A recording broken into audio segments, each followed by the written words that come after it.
দেখবেন একটা ফল গাছে যত বেশি ফল তত গাছটা ঝুঁকা, ফল গাছ যত বেশি ঝুঁকা বুঝবেন তত বেশি ফল। যেটা ঝুঁকা না এটা শটান খাড়ায় আছে, দাঁড়ায় আছে, মানে ওটার মধ্যে কোনো মাল মশলা, যার ভিতরে যত আদব আমল সে তত বেশি ঝুঁকে থাকবে।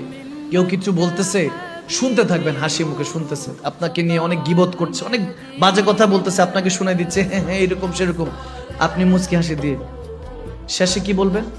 আর কিছু। যখন আবার বলবে আবার বলতে থাকবে, এত কিছু বলি গন্ডার চামড়া কিছু, এরপরও কিছু, আর কিছু। যখন শেষ বলার কিছু নাই, তার পিঠের মধ্যে এমনি মালিশ কেউ, এত টেনশন নিও, এত নিজেকে তাকলিফ দেওয়ার দরকার, শান্ত হোক বলে চলে যাবে, বেচারা ভিতরে ভিতরে শেষ। ঠিক কিনা? এভাবে জিততে হয় দুনিয়া। দুনিয়া জিতেন, টাকা আপনার পিছনে দৌড়াতে থাকবে।